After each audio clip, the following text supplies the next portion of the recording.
Well, I'm excited that you're here today. We're continuing this teaching series called Stronger. Everyone say stronger. Turn to the person next to you and say, have you been working out? You look stronger. You look stronger. Come on now. Come on now. And this series, Stronger, is our first series of 2022. And this entire series really revolves around one single question that we're asking ourselves, not only individually, but I'm inviting us to ask this collectively as a church. But the question is, what does the strongest you look like at the end of 2022? What does the strongest you look like at the end of 2022? Now, I know for some of you, you're like, whoa, we're like 16 days into 2022, and you're already asking me to think about the end of 2022. And I mentioned it last week, and I think it's worth repeating, and that is that you will never actualize what you're not even able to visualize. And so if you're going to step into your strongest year yet, you cannot do so if you don't even have a vision for what that looks like in the first place. And so we're asking this question, what does the strongest you look like at the end of 2022? But what you need to understand, and this is so important or you're going to misunderstand this entire series, this is not a question about your goals or mile markers or achievements that you hope to accomplish in the next year. As a matter of fact, last week, I challenged all of you to not make goals in 2022. Don't make goals. Put aside your big goals that you had for the year and instead do something that is far more effective, and that is commit yourself to small daily habits that will culminate and compound into a healthier, stronger version of yourself. Because if goals were enough, all of us would have this long list of successful New Year's resolutions. But if we're honest, all of us are guilty of starting the year with goals, a long list of goals, and ending the year with not so many accomplished. We need something more than just goals.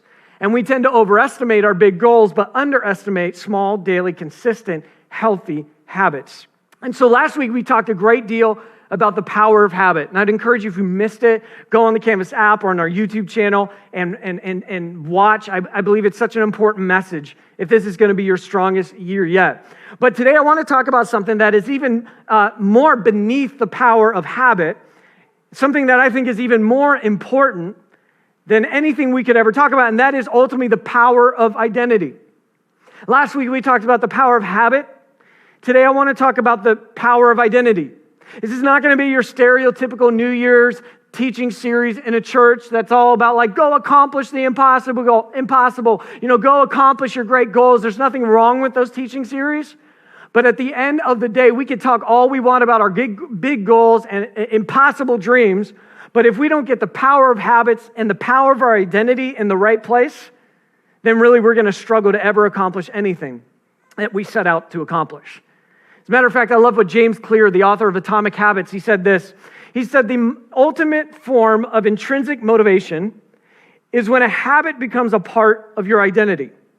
It's one thing to say, I'm the type of person who wants this, but it's something very different to say, I'm the type of person who is this. It's very different to be the person who says, I want this, and then it's very different to be the kind of person that says, I actually am this. And that's really what this series is about. Because we believe here at Canvas that God is far more concerned with who you're becoming than what you're doing. Because you could be doing all the right things and yet still not become the right person that God has created you to be. If you need a good example of this, look at the teachings of Jesus and interactions of Jesus with the religious leaders in the New Testament who did all the quote-unquote right things, and yet Jesus would say, you're clean on the outside, but you're dead on the inside. You're missing who you were ultimately designed to become. That's what this series, and I pray this year, is ultimately about for you. Not just about what you're going to do, but who are you going to become? Who are you going to become at the end of this year? So I want to talk about the power of identity. And we got quite a bit of ground to cover. So let's go ahead and jump right in. Genesis chapter 32, starting in verse 22 through 28, this powerful story of a man named Jacob. And I want you to read this. And what I hope you'll see today is this is not only this mysterious, sacred, powerful story about a man named Jacob discovering his identity, but really, I believe this story has been passed down for thousands of years, from generation to generation, because there's something about this story that echoes in all of our souls. That this story resonates because this is not just Jacob's story, it's our story as well, as we discover the identity we were always created to live in rhythm with. So, Genesis 32, verse 22, it starts like this. It says, "During the night, Jacob got up and took his 2 wives, his 2 servant wives, and his 11 sons." Yeesh, Jacob, all right? And he crossed y'all were thinking it, and crossed the Jabbok River with them. After taking them to the other side, he sent over all his possessions. This left Jacob all alone in the camp. And a man came and wrestled with him until the dawn began to break. When the man saw that he would not win the match, he touched Jacob's hip and wrenched it out of its socket. Then the man said, "Let me go, for the dawn is breaking." But Jacob said, "I will not let you go unless you bless me." And everyone let's say what the man says in response to the question. Let's say it out loud together. "What is your name?" One more time. "What is your name?" the man asked. He replied, "Jacob." "Your name will no longer be Jacob," the man told him. "From now on you will be called Israel, because you have fought with God and with men and have won." This is a really cool story, isn't it? Like last week we talked about David delivering bread and cheese. Not as exciting. This story is definitely one of those that you read and you pause and you go, what was that about?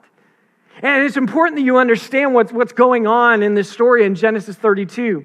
So let me give you sort of the Reader's Digest version of what's happened and how Jacob got to this point that he's at. Why is Jacob on the move in the middle of the desert with his family this evening? Why is he on the run?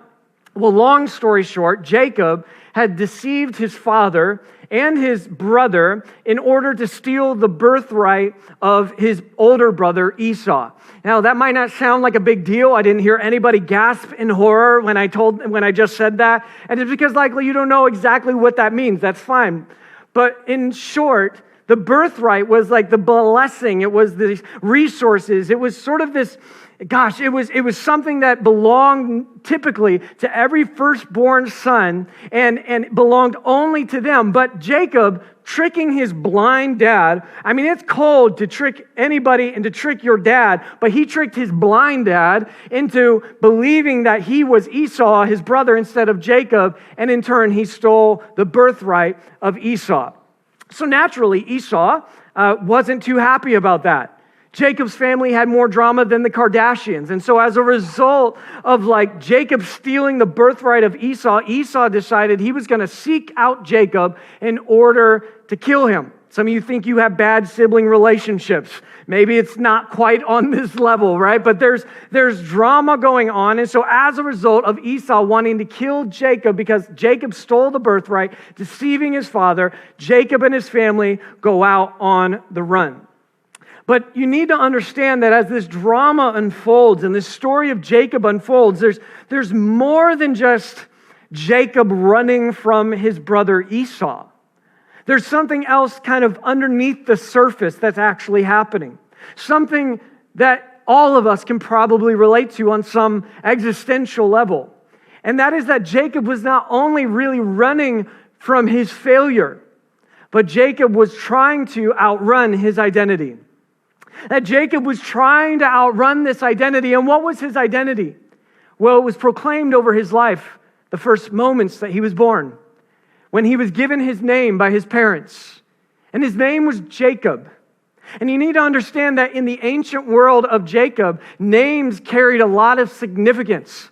Unlike today, we don't really think about the significance of the name as much as they did in the ancient world, right? Like Jenna's name means small bird, which is so cute, right? And if you've met Jenna, you're like, that makes sense. My name literally means toll gate. Are you kidding me? Like my parents could have done anything and my name means toll gate. But my parents weren't thinking about that. Chances are your parents might not have been thinking that deeply about it as well. But in the world of Jacob, they thought about names very deeply.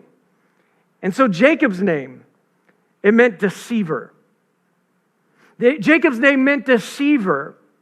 And for his entire life, whenever anyone would say, hey, Jacob, he would hear the identity that was underneath the name, and that identity was deceiver. Can you imagine every day when your name is called out, what you heard was, hey, deceiver, how are you doing today, deceiver? Oh, there he goes again, classic deceiver.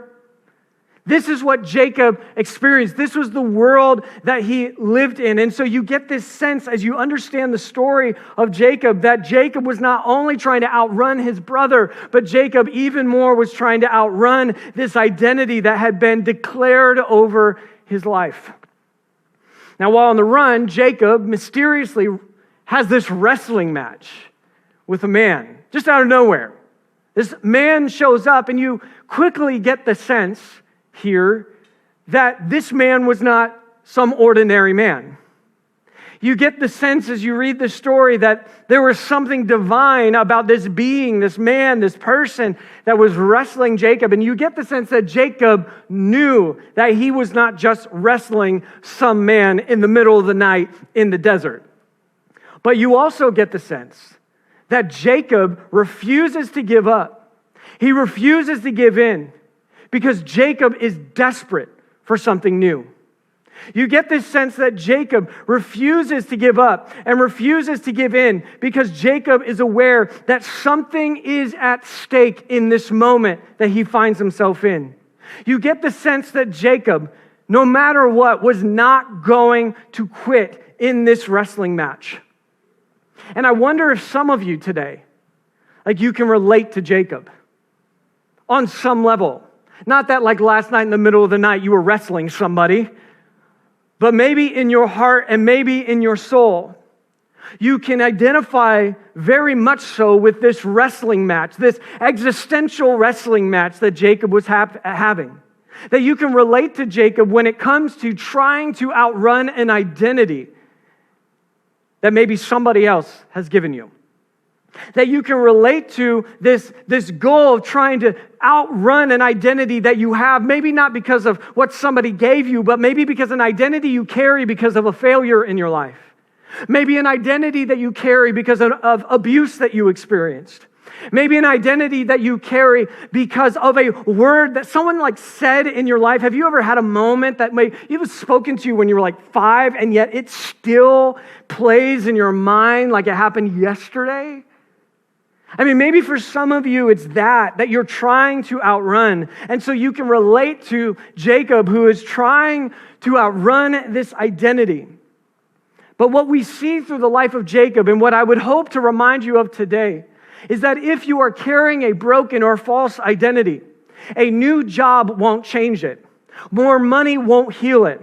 A marriage won't make it go away.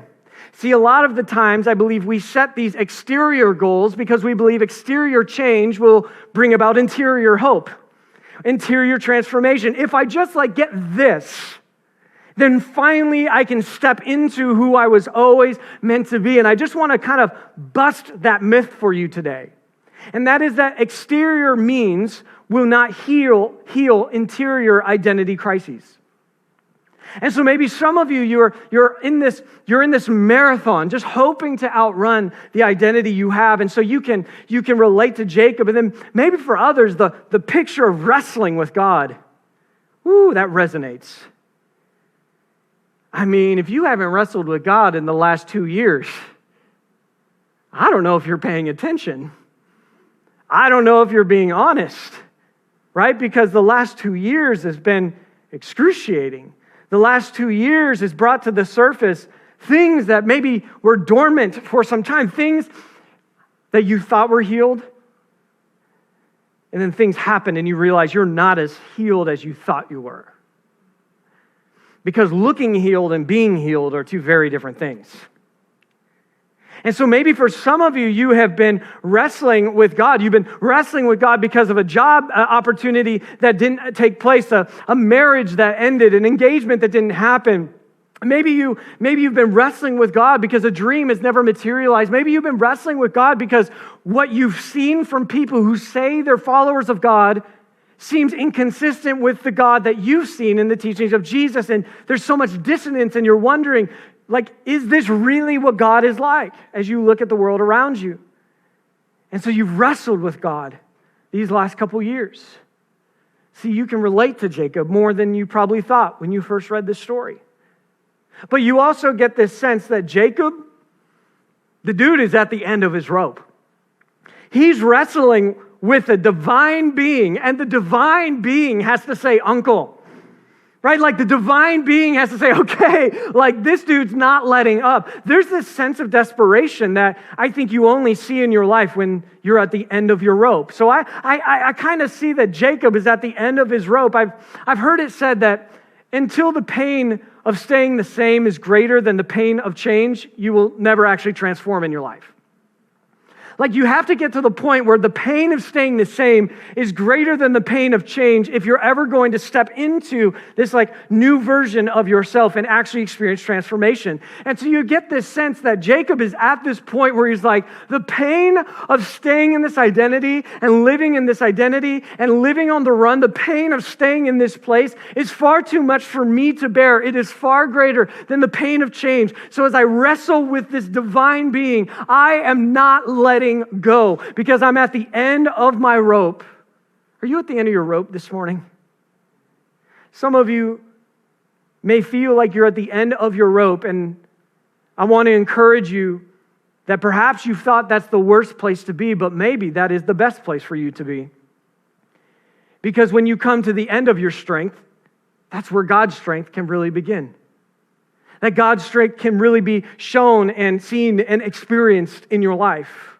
And I believe that there's somebody, and this isn't in my notes, I truly think, I wonder if there's somebody here today, you're here today because you are at the end of your rope and you're like, maybe I should go like check out a church and see what happens. And God today is saying, I heard that thought, I see that thought, I see your pain, and I know you're at the end of your rope, but buckle up because I'm about to do something. Can I speak over your life today? I believe God is about to do a new thing, a transformative thing, and I know you're at the end of your rope. I know you've been wrestling with God. I know that you've been trying to outrun this identity, but the God of the universe has not forsaken you, abandoned you, forgotten you. He is here with you. He has always been with you. And today he's reminding you that the future is brighter than you could possibly imagine. So don't give up. Keep holding on because God is about to do a new thing. And God does a new thing in the life of Jacob. As a matter of fact, Jacob, after the angel's like, uncle, let go. Jacob says, I ain't letting go till you bless me. Until you bless me. Now, when you think of blessing, what do you think of? Chances are, I don't want to necessarily project, but I've been a pastor long enough to know sometimes how we translate blessing. For many of us, when we think about blessing, we think about exterior provision. Like God bless me with a new job, bless me with more money, bless me with, kids, who don't talk back all the time, like bless me with, roommates who actually know how to wash the dishes, like bless me in some like exterior sort of way. And that's typically how we think about blessing. And I wonder if maybe Jacob was thinking that as well. I don't want to completely project my thoughts on this, but I wonder if maybe he was entering into this moment, like, you got to bless me, you got to change something. And maybe the change he was hoping for was a restored relationship with his father. Maybe a restored relationship with his brother. I wonder if there's a part of Jacob who expected this divine being to just bless him by changing his exterior world. But the man wrestling with Jacob that night doesn't bless him in that way. Jacob asked for a blessing, and then the man's like, so what's your name? It's kind of a weird response, right? Like, I'm sure if you read it and you're being honest, you're like, interesting. Bless me, I'm not letting go. Cool, what's your name?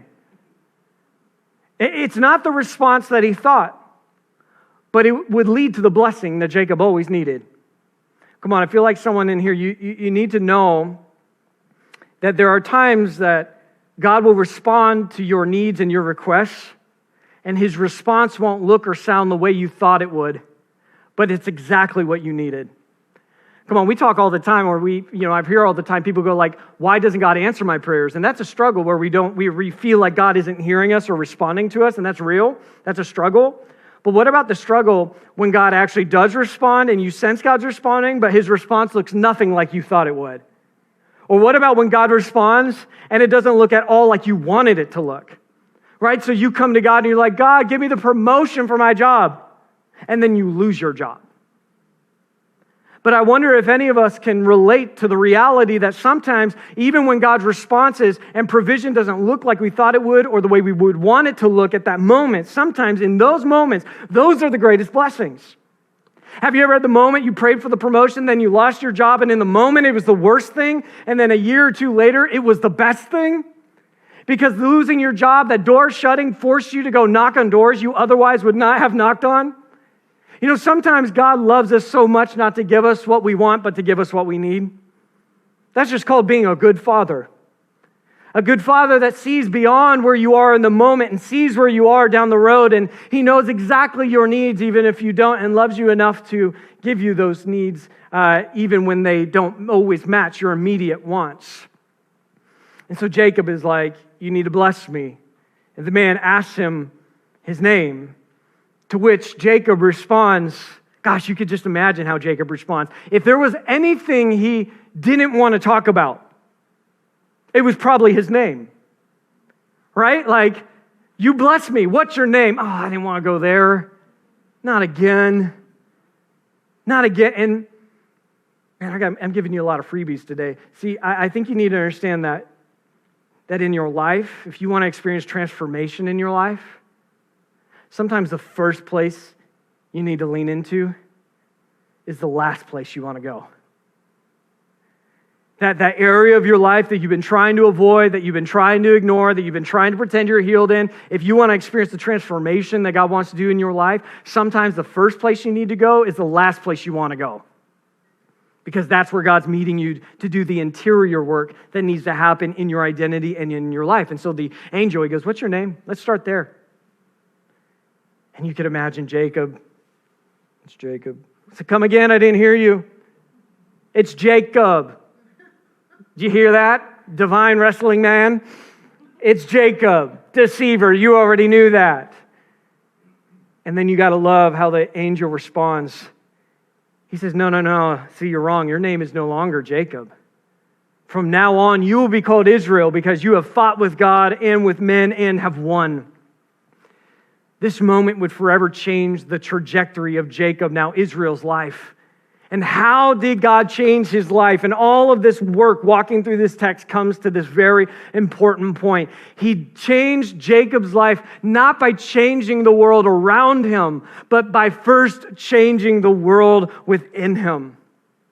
Far too many of us want to change the world around us, but we don't want the world within us to be changed. But it is the world within us that is the material that you use to build the world around you.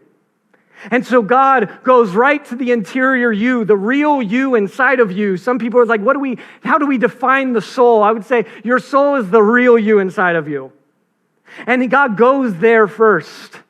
And he says we need to look at that now before we change anything else in your life. And yes, the relationship with Jacob's father and brother would be restored, but I'm not convinced that that would have happened had the interior world of Jacob not been transformed.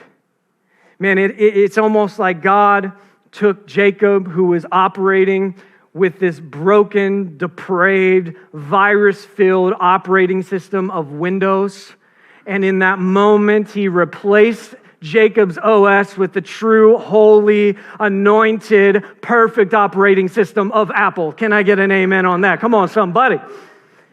God changed his identity. And by the way, this isn't the first time God would do it. This is sort of God's move. Oh, you want to change your life? Let me change your identity.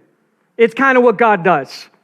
You know, with Abraham and with Sarah, before they could step into their identity as the parents of Israel, he had to change their identity by changing their name. Peter, before Peter could be the rock that the church would be built on, Jesus changed the identity and name of Peter. And we're even told in the apocalyptic literature of Revelation, in John's vision that foresees the end of all things, there's this beautiful moment that many forget where we're told that all humanity will get new names. In other words, it's this poetic and beautiful imagery that there will be a day we step into the fullness of who we were always meant to be. This is what God does before he changes the world around you. He says we got to change the world within you. Why? And here's the first point that I want to give you. And I only got 2 points, so don't worry about time today. Here's the first point. God changes the world within you because of this simple truth. You build what you believe. You build what you believe. In your life, at the end of the day, you will always, always, always build what you believe. The problem is that while most are willing to change their behavior, very few are willing to investigate their beliefs. Many want to experience change without having to change. God, change my circumstances, but don't change me. And I'm guilty of that. I mean, how often when I get through, or when I'm in the middle of a dark moment, dark season, a dark night of the soul, I'll just say, there were moments in 2020 where my only prayer was, God, get me through this as quickly as possible. Can you relate? And I think there was a better prayer, a more courageous, faith-filled prayer I could have been praying. And that is, instead of, God, get me through this as quickly as possible, God, I need you to change me and teach me whatever I need to learn in this season. And take as long as you need to take. That takes more faith. That is a dangerous prayer. And I wish I could stand before you and say, I am a pastor. That is always how I pray before the Lord. But it's not. It's not. It's just not. There were moments I just wanted God to get me through something when God was trying to get something through to me. And you see, I think there's probably, for most of us, a moment or two in our lives where we can relate. And yet, if we do not change or investigate our beliefs, if we do not allow that interior world to be transformed, then that old, broken identity will continue to sabotage any new plan or intention or goal that you have for your life. Why? Because behind every system of actions are a system of beliefs. If you're struggling to change your life, I think a lot of times we're like, I got a discipline problem. I got a willpower problem. I want to be honest with you. If you're struggling to overcome an area of your life, chances are it's not a willpower problem, a discipline problem. It is probably a belief problem. That you have a broken belief that is continuing to sabotage your future. Because you will always build what you believe, which leads to an interesting question. One that you should probably write down that is a question too big for a 30-minute teaching and should probably be carried into your week and reflected on. And that question is what do your greatest habits say about your deepest beliefs? And all of you have habits, by the way. All of you have things, rhythms that you fall in alignment with, that you do day in and day out. What do your greatest habits say about your deepest beliefs about yourself? It makes sense why Solomon, he wrote a series of really great writings in what is called the wisdom literature in a book called Proverbs. And in Proverbs chapter 4, verse 23, Solomon, he says this, he says, guard your heart above all else. He doesn't say guard your goals. He doesn't say guard your actions. He doesn't say guard your to-do list, guard your habits even. He says guard your heart. Because in the ancient world of Solomon, your heart was the basis from which all your beliefs would be found. It is where all your beliefs would hum and operate. And from that place, from your heart, all of your life would flow. And so he says, above all else, guard that heart of yours because it determines the course of your life. Why? Because you build what you believe. So you can have a new goal. You can create a new plan. But neither of those things will do all that much in your life until you become a new you. Come on, I hope you hear that. You can have a new goal, you can have a new plan, but none of that will take you very far or at least be very sustainable until you become a new you. In a nutshell, you won't change until your identity does. You won't change until your identity does. Why? Because you build what you believe. But secondly, this is just as important. You not only build what you believe, but you believe what you repeat. You build what you believe and you believe what you repeat. Come on, that's got a rhythm to it. I feel like I need a beat to drop behind me. You build what you believe and you believe what you repeat, but equally important, you believe what you repeat. And all of us are repeating stories and narratives in our lives. Some of you, you're repeating this story. It's small stories like this. I'm not a morning person. Who's ever said that? Not a morning person. I know, because you're always late to church. You're not a morning person. Right? Or some of you, you're like, I'm not outgoing. I'm just not outgoing. I'm not a people person. Or I'm always late. Who here says that? I'm horrible at math. Guilty. I think math's from the devil. But I hate exercising. Like we repeat these narratives over our lives, and we can hang just for a few minutes real quick before you jump on. But I just didn't want you to jump on and go for it, but you're ready, man, and I respect that. But some of us, those are just like little micro narratives that we speak to our lives, but there's some more macro ones that are bigger, deeper, and more problematic. I'm never going to find true love. I'll never get to do work that's fulfilling. I'm never going to be healed and whole because of what I've gone through. My voice will never be heard. So why even speak up? Or like Jacob, maybe you're carrying this identity that someone else spoke over your life. Like Jacob, I'm a deceiver. So you build what you believe and you believe what you repeat. I wonder what stories you're repeating. Because when you have repeated a story to yourself for years, it's easy to accept them as fact and build your life with the material of that narrative.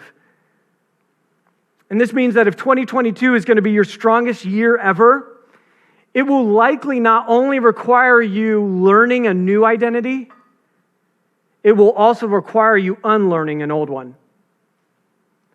See, for some of us, the way forward is not to learn something new, but it is to unlearn something old. To unlearn a story that you have been repeating to yourself and using as material to build your future. And all of us are telling ourselves a story. I guess the question is, does that story match God's story for your life? Because you not only build what you believe and you not only believe what you repeat, but at the end of the day, you repeat what you've been told. You build what you believe what you repeat, and you repeat what you've been told. You believe what you repeat only because at some point someone told you that. Like, that's not just true for kids. Although right now, Finley, she's 4.5, and she's in that stage, she absorbs everything that I say, so I got to be extra careful, especially when I'm driving, because, I think I lose my Christianity in the car. It's bad. Pray for me. But I have this tendency that when I get frustrated, I go, dang it. And I mean, I could say much worse things. You're like, that's not that bad. But now Finley is saying that, except she doesn't say dang it. She says bang it. And it's really cute. And so I kind of have to correct her and be like, Dad has to be better. How about we help one another not say that anymore? But it is really cute when I just hear her in a room go, bang it. But like she's in this really interesting stage where she absorbs and repeats everything. She did not just think of that. She's repeating what she's been told, and it's the same for you as well. My point here is no one in this planet, in this room, was born with preset beliefs. I'm convinced that every baby is born with two primary convictions. I need to eat and I need to poop, but that's about it. Every other belief, including those about yourself, is learned and conditioned through people and experiences that you have, which means this. If you believe that you will never be loved, can I ask you a question? Who told you that? God didn't. You weren't born with that. Who put that story in your hands? And why are you believing it? If you're here and you're going, I am never going to be healed and whole in my life, can I ask you, who told you that? Who told you that? If you're here and you're going, I'm never going to be a leader, I'm never going to be able to lead teams or manage teams, it's just not who I am, I'm just never going to. Who told you that? If you're saying, I can never be close to God, I can never have an intimate, experiential, powerful relationship with God, who told you that? Because you were not born with that. Because we build what we believe what we repeat, and we repeat what we've been told. So what do we do about this? How do we actually change our identity? And let's land the plane on this. Because if you build what you believe, and you repeat what you believe what you repeat, and you repeat what you've been told, then if we're going to build a new identity, we got to reverse engineer this a little bit. And that means that change begins by repeating a new story in your life through small daily victories or small daily actions. How do you begin to form a new identity? It's not just standing here and be like, I am so-and-so. Like, that just doesn't work. Come on, let's be honest.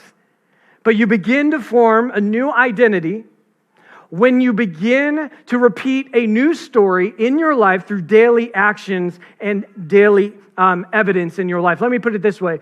Your personal evolution, your new evolution, begins with new evidence. Like, you only believe what you believe about yourself right now because you have evidence that backs up that claim. You do not hold a belief without evidence. So if you're going to create a new belief, you need to have new evidence. Are you tracking with me? And the best evidence you can give yourself is daily small victories in your life that you repeat again and again and again. As a matter of fact, the word identity in Latin was originally derived from two words, essentitas, which means being, and identitatum, which means repeatedly. So identity literally means your repeated beingness. Your identity is your repeated beingness. Who you see you are and who you become is what you repeat the most. Let me give you an example. So if you go to church for 20 years, every Sunday you are there, you have evidence that you are a fairly religious person. If you study biology for 1 hour every night, you have evidence that you are studious. If you go to the gym, rain or shine, you're there every single day, you have evidence that you are committed to your fitness. If you have continued to be a Lakers fan, no matter what, even though the Warriors are the supreme team that deserves your attention, you have evidence that you're far from the heart of God, all right? And so like you've got evidence, right? So the more evidence, and here's the point, the more evidence you have for a belief, the more strongly you believe it. Are you with me? The more evidence you have for a belief, the more strongly you will believe it. If you think of it this way, every action is a vote to elect an identity that you want to become. Your habits, your actions are votes that you cast every day, and you are electing an identity in some way, shape, or form. Each time you write a page, you are becoming a writer. Each time you practice your violin, you are becoming a musician. Each time you start a workout, you are becoming an athlete. Each time you encourage your employees, you are becoming a leader. Each moment that you pray, you are becoming more intimate in your relationship with God. And the good news is that you don't need to be perfect. There has never been a presidential election in the history of mankind where one candidate got all the votes. That would just be too easy, wouldn't it? There's never been an election like that. There will never be an election like that. And so you need to understand you will not always cast the right vote.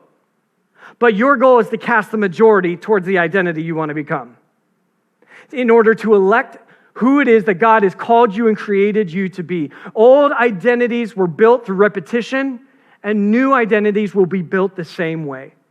And if you keep casting the same votes, guess what? You're going to keep electing the same identity. And if you keep getting the same results, it is because you're repeating the same narrative. Nothing is going to change until something changes. And so let me distill this into 2 takeaways.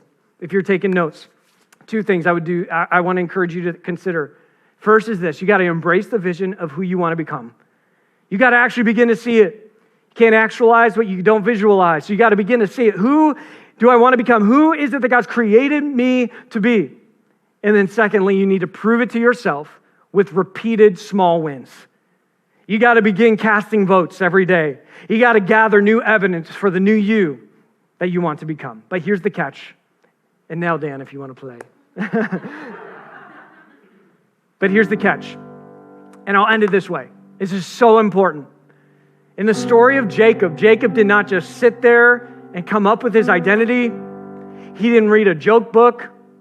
He didn't go on a vacation. He didn't do some yoga. And there's nothing wrong with all those things. I think self-care is a beautiful thing. But you need to understand, he didn't even choose his identity. He received it. He received it from the divine. In other words, for Jacob to discover his truest self, Jacob needed someone greater than himself and outside of himself to define himself. Before Jacob could step into who he was always created to be, Jacob needed someone greater than himself, outside of himself, to define himself. And if we as followers of Jesus don't get this, then I fear. And in these messages, I try really to make sure we're clear about this.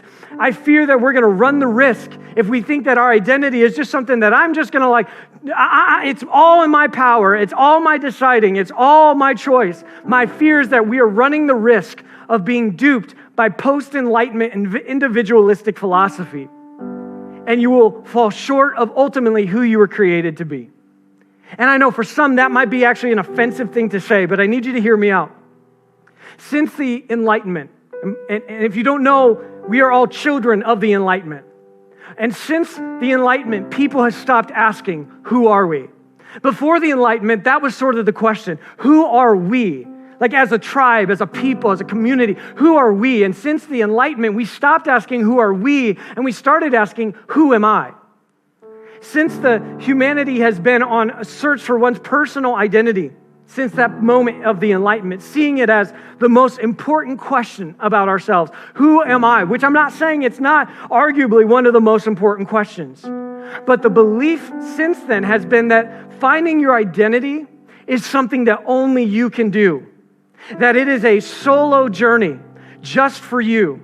And though others may assist you, they cannot determine your identity for you. The problem, though, if I could push back on that a little bit, is that with the self-contained monological quest for self-identity, what we're realizing more and more is that it simply doesn't work.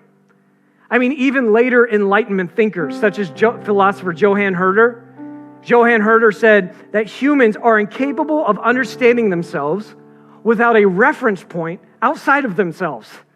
That's not even a Jesus-following, Bible-believing person. This is a person of post-Enlightenment philosophy saying, look, the problem is we are incapable of understanding ourselves without a reference point outside of ourselves, which we all believe because we all have identities from some reference point outside of ourselves.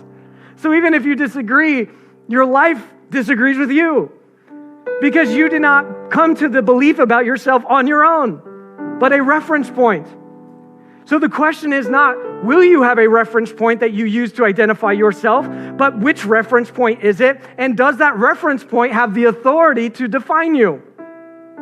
And we believe that at the end of the day, if you're going to discover who you are, that reference point is found in God. It's found in someone who's greater than you and outside of you, and there is only one possible reference point that is greater than you and outside of you that can see you when you cannot fully see yourself, and that is the one who created you. We believe the truest identity is found not in what people say about you, not what your bank statement says about you, not what your job title says about you, but what God says about you. Because while your friends may have good intentions and books may have good insights, neither of those things created you and has the right to define you, but your Creator, God, is the one who has the ultimate right to define you because God is the one who created you. He is the ultimate reference point for who you are, which is why in 2 Corinthians 5:17, Paul, he says to this new community of believers, he says, you need to understand, like in Christ, you are a new creation. He doesn't say in your strength or in your own willpower or in your own doing you are a new creation. He says in Christ, your reference point, you are a new creation. And this is why Paul in Romans chapter 12, verse 2, when he says, if you want to know the will of God, and who doesn't want to know the will of God? We all do. And he says, if you want to experience transformation in your life, he doesn't say it comes through your own willpower or your own doing. It says it comes through God transforming you into the new person you were always created to be by transforming the way that you think. And so that is my prayer for you today. That you would stop seeking transformation through exterior means, but you would experience transformation through an interior work that only God can do. That you would see God and His words about you as the ultimate reference point for your life. The abuse is not the reference point. The parent who failed you is not the reference point. The marriage that ended is not your reference point. Your failure is not your reference point. And God is your reference point. And let me remind you what your reference point says about you. You are loved. You are worthy of dignity. You are worthy of pursuit. You have a future that's worth fighting for. And that you are a child of God. You're His son. You're His daughter. You're His beloved. That's who you are. And so what if we started living in a rhythm with that? Each day electing that identity through daily small actions. Yeah. What could your life look like at the end of 2022 if you live this entire year believing what God says about you most of all?